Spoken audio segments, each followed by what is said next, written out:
And good evening. उम्मीद है आप सभी स्टूडेंट्स बहुत अच्छे होंगे। तो इस वीडियो में आप सभी क्लास 10 स्टूडेंट्स के लेकर आया हूं chapter number 1 real numbers. Students to be very honest, मैं ये चैप्टर आपका क्लास 10 का रियल नंबर्स 15 मिनट्स के अंदर कंप्लीट करूंगा। इस चैप्टर में मैं आपको ओवरऑल मास्टर प्लान बताने जा रहा हूं। स्टूडेंट, मास्टर प्लान का मतलब होता है कि आपको ये चैप्टर किस प्रकार से स्टार्ट करना है, आपको इसमें कौन कौन से टॉपिक्स पढ़ने हैं, और जो मेन इंपॉर्टेंट ये है कि इस चैप्टर से कितने मार्क्स का आता है, सर कौन कौन से इंपॉर्टेंट क्वेश्चन है जो बोर्ड एग्जामिनेशन में पूछे जाते हैं, सब कुछ मैं आपको इस वीडियो में बताऊंगा। स्टूडेंट्स, मैंने बहुत सारे बच्चों ने देखा है कि सर वो ये किताब पढ़ रहा है, सर वो वहां कोचिंग जाता है, सर वो यहाँ कोचिंग जाता है, सर उसने एनसीईआरटी भी लगा ली, उसने आर.डी. शर्मा भी लगा ली, उसने प्रीवियस ईयर भी लगा लिए, उसने सैंपल पेपर्स लगा लिए। अरे कोई मतलब नहीं, दैट्स ऑल, फिनिश करो इस बात को। तुमने क्या किया है, आपने क्या किया है, ये बात मैटर करती है। आपने अपनी तैयारी किस प्रकार से करी है या हमें कितना आता है, क्योंकि एग्जाम हमें देना है। You getting what I am saying? तो आप अपनी तैयारी को किसी से कंपेयर ना करें। अगर आपने अभी तक कुछ भी स्टार्ट नहीं किया है तो मैं इस वीडियो में आपको रियल नंबर्स का कंप्लीट मास्टर प्लान बताऊंगा। इस मेरी वीडियो को देखने के बाद रियल नंबर्स आपके माइंड में पूरी तरह से छप जाएगा कि आपको क्या पढ़ना है, क्या छोड़ना है। Students, to be very honest कि सिर्फ अगर हम पेपर को मतलब अगर हम चैप्टर को स्टार्ट करें तो हमारा ये मतलब नहीं कि हमने पहला टॉपिक उठाया, दूसरा उठाया, तीसरा उठाया, चौथा उठाया, फिर हम सिलेबस को खत्म करते गए, फिर आखिरी में क्या आता है कि हम चीजों को भूल जाते हैं, स्किप हो जाती है, क्योंकि हमारे पास एक हमारा माइंड में नहीं तैयार हो पाता है कि हमें इस चैप्टर में क्या क्या पढ़ना है। और सबसे जरूरी बात तो यह है कि चैप्टर को पढ़ते वक्त या किसी भी एग्जाम की तैयारी करते वक्त सबसे ज्यादा इंपॉर्टेंट थिंग ये होती है कि हमें छोड़ना क्या है। समझ में आया? सब कुछ नहीं पढ़ा जाता है। समझ में आया? सब कुछ नहीं पढ़ा जाता है, क्योंकि मैं ये बात इसलिए कह रहा हूं क्योंकि जितने भी क्वेश्चंस आते हैं बोर्ड एग्जामिनेशन में आपने देखा होगा कि उसमें और भी ऑप्शंस होते हैं, मतलब या फिर आप ये वाला क्वेश्चन कर सकते हैं या तो आप ये वाला क्वेश्चन कर सकते हैं। तो थोड़ा स्मार्ट तरीके से भी आप तैयार करें। इस वीडियो में आपको एक मास्टर प्लान दूंगा और मैं सिर्फ और सिर्फ इस चैप्टर के लिए आपकी जिंदगी के मात्र 15 मिनट चाहता हूं। और अगर आपने मुझे इसके 15 मिनट्स दिए, पूरी वीडियो अगर आपने हमारी देखी, तो मैं आपको रियल नंबर्स बहुत अच्छे से सिखा दूंगा, क्या क्या पढ़ना है, क्या क्या छोड़ना है, कौन कौन से इंपॉर्टेंट क्वेश्चन है वो डिटेल में बताऊंगा, क्या आपका न्यू एनसीईआरटी का सिलेबस है, कौन कौन सी बुक्स आपको पढ़नी है, क्या आपको करना है, एमसीक्यू के लिए आपको क्या करना है, वर्ड प्रॉब्लम के लिए आपको क्या करना है, सब कुछ इस वीडियो में बताने वाला हूं। तो स्टूडेंट, बिना किसी देरी के इस वीडियो को शुरू करते हैं। कॉन्फिडेंट रहना, अच्छे से पढ़ाई अपनी करते रहना। तो सबसे पहली बात तो स्टूडेंट्स मैं आपको बता दूं कि ये जो आपका बेटा चैप्टर है, जो कि आप जानते हैं क्लास 10 मैथमेटिक्स का पहला चैप्टर रियल नंबर, इसके अंदर ये 6 मार्क्स का स्टूडेंट क्वेश्चन है। ये मैं पूरा मास्टर प्लान बहुत बढ़िया तरीके से लेकर आया हूं, बहुत तैयारी करके मैंने आपको ये पूरा बताऊंगा आपको कि रियल नंबर जो आपका चैप्टर है ये स्टूडेंट 6 मार्क्स का है। 6 मार्क्स का ये चैप्टर आपसे पूछा जाता है बोर्ड एग्जामिनेशन में, और सिर्फ इससे 3 क्वेश्चंस आते हैं। सिर्फ और सिर्फ कितने क्वेश्चंस आते हैं? इसमें 3 क्वेश्चंस आते हैं। आप चाहे इसको कॉपी पे अपना लिख लें और अपनी कॉपी को पढ़ें उसमें और फिर देखें। इसमें स्टूडेंट्स ये कि मैंने मास्टर प्लान आपको बताया न्यू सिलेबस में, तो स्टूडेंट इसमें ओनली 3 टॉपिक्स हैं। ओनली 3 टॉपिक्स कौन कौन से?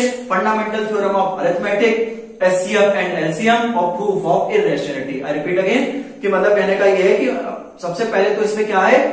Fundamental theorem of arithmetic, HCF and LCM और प्रूफ ऑफ इररेशनलिटी। जैसा कि मैंने आपके सामने लिखा भी है कि इसमें जो है फंडामेंटल थ्योरम आपसे पूछी जाती है, प्रूफ ऑफ इररेशनलिटी पूछी जाती है और बेटा एचसीएफ एंड एलसीएम पूछा जाता है। स्टूडेंट, अगर हम बात करें कि फंडामेंटल थ्योरम ऑफ अरिथमेटिक में जो एक क्वेश्चन है वो 1 मार्क्स का आता है और एक क्वेश्चन इसमें 2 मार्क्स का आता है, ठीक है ना। और स्टूडेंट्स, अगर हम बात करें प्रूफ ऑफ इररेशनलिटी की तो इसमें सिर्फ एक क्वेश्चन आता है 3 मार्क्स का। बिल्कुल स्टूडेंट्स, आपकी बात सही है कि आपके जो स्कूल के टीचर्स हैं, आप जहां भी पढ़ते हैं, वो ये कहते हैं कि जो प्रूफ ऑफ इररेशनलिटी है कि prove that root 2 is irrational, prove that root 3 is irrational, prove that root 5 is irrational, prove that 6 + 2 root 5 is irrational, prove that 7 root 5 is an irrational, prove that 1 upon root 2 is an irrational number, prove that 3 + 2 root 5 is an irrational number, prove that 6 + 2 root 5 is an irrational number. मतलब कहने का ये कि proof of इररेशनलिटी वाले question आते ही आते हैं, 100% आते हैं। लेकिन स्टूडेंट्स, इसका अगर हम एक पाई चार्ट को समझे, अगर हम इसके पाई चार्ट को समझे तो सबसे पहले फंडामेंटल थ्योरम ऑफ अरिथमेटिक, एफटीओएम का मतलब है फंडामेंटल थ्योरम ऑफ अरिथमेटिक, मैंने इसको अपने हिसाब से बनाया है। Second is that proof of irrationality and third is HCF and LCM. Students, मेरा मानना है कि जो बोर्ड एग्जामिनेशन में मैंने देखा है कि ये तीनों बिल्कुल बराबरी के मतलब दम रखते हैं। 33.33%, 33.33%, 33.33%। कहने का मतलब ये है बेटा कि इन तीनों से सभी मतलब बराबर तरीके से पूछा जाता है। एक क्वेश्चन 1 मार्क्स का पूछा जाता है, एक क्वेश्चन 2 नंबर का पूछा जाता है, ठीक है ना। प्रूफ ऑफ इरेशनैलिटी से क्वेश्चन 3 मार्क्स का पूछा जाता है। 3 2 5 और 1 6 ओवरऑल स्टूडेंट ये बहुत आसान सा चैप्टर है, बहुत इजी चैप्टर है। और आप इस चैप्टर को अगर आप 1 घंटे में भी चैप्टर कर सकते हैं, 1.5 घंटे में भी कर सकते हैं। अगर आप थोड़े से अच्छे हैं पढ़ने में तो आप 1 घंटे में कर सकते हैं, अगर आप एवरेज हैं तो आप 1.5 घंटे में कर सकते हैं। स्टूडेंट देखो बिल्कुल अगर कुछ करने से ही कुछ होता है, अगर आप थोड़ा बहुत पढ़ते रहेंगे तभी आप नंबर ला पाएंगे, तो इसलिए थोड़ा थोड़ा पढ़ाई करते रहा करो। तो स्टूडेंट्स में 3 इसमें पार्ट्स है, कौन कौन से? फंडामेंटल थ्योरम ऑफ अरिथमेटिक, ठीक है ना, proof of irrationality and HCF and LCM.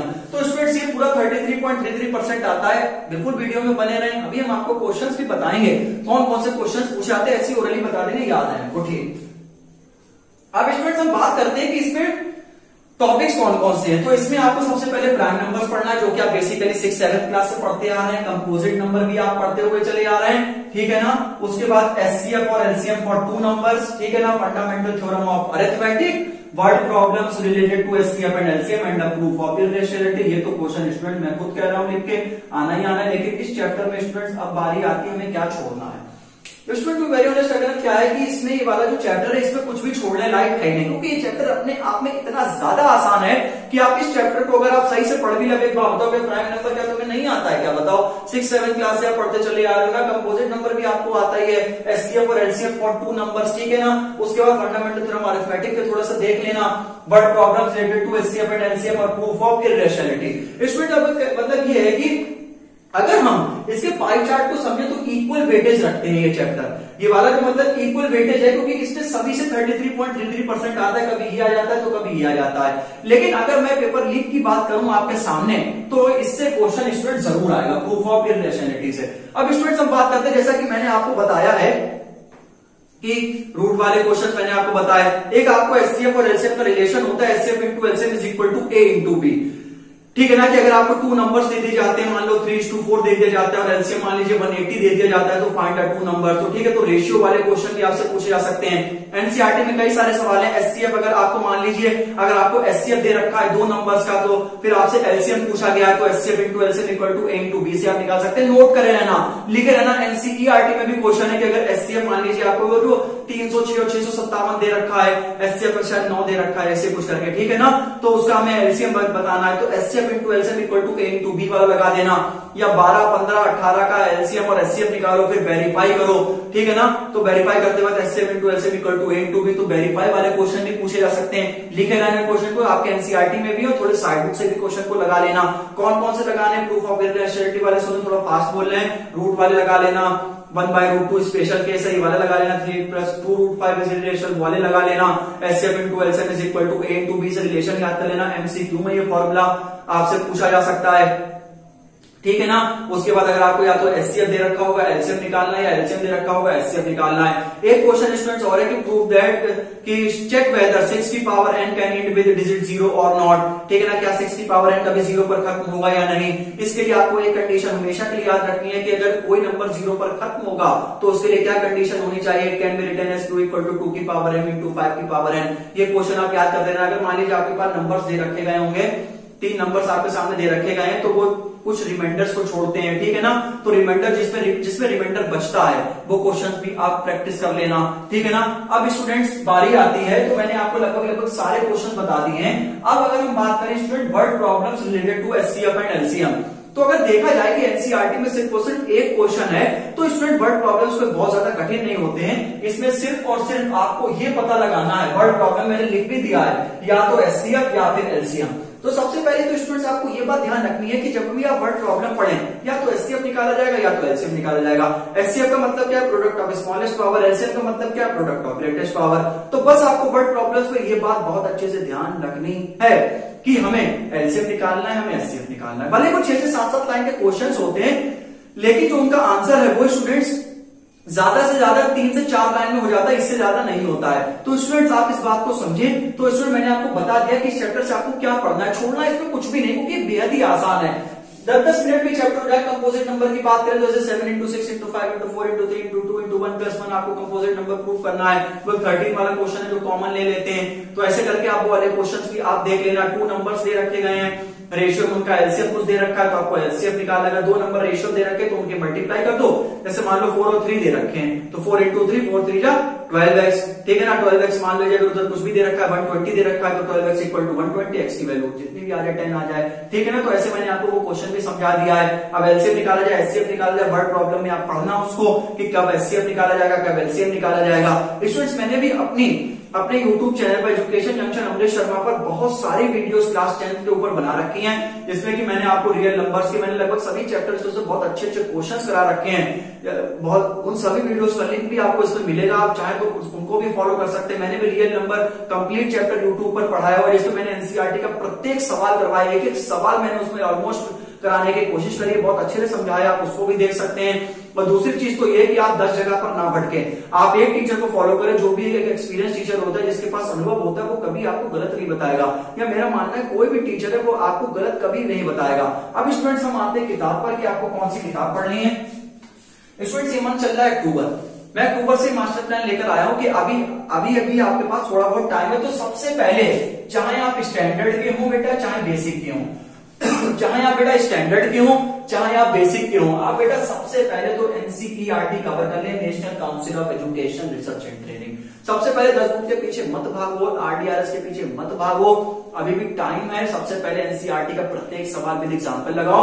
Student पिछले 2-3 सालों से एमसीक्यू में स्टूडेंट्स क्या है कि आप ये देखिए कि एनसीईआरटी एग्जाम्पलर पे डायरेक्ट एमसीक्यू पूछे जा रहे हैं सीबीएसई बोर्ड एग्जामिनेशन के द्वारा। डायरेक्ट एमसीक्यू मतलब एक डिजिट भी चेंज नहीं होती है। तो स्टूडेंट एनसीईआरटी एग्जाम्पलर आप डाउनलोड कर लें, और अगर एनसीईआरटी किताब तो होगी आपके पास, एनसीईआरटी एग्जाम्पलर कम स्टूडेंट के पास होते, लेकिन अगर आप गूगल पर सर्च करें एनसीईआरटी एग्जाम्पलर तो आपको पूरी एनसीईआरटी एग्जाम्पलर जब पीडीएफ तैयार हो जाएगी आपके पास, तो आप उसको पढ़ लें, ठीक है ना। क्योंकि उससे एमसीक्यू क्योंकि 20 क्वेश्चंस आपके आने हैं ना, थोड़े सेशन रीजन भी आते हैं, तो वो भी स्टूडेंट उसमें हैं, तो वो आप उसको तैयारी करें। अरे ये मत देखो कौन क्या पढ़ रहा है कौन क्या नहीं पढ़ रहा, आप अपने आप को देखिए, समझ में आया। और जो भी क्वेश्चन स्टूडेंट्स आने वाले वो मैंने आपको लगभग सभी बता दिए हैं, ठीक है ना।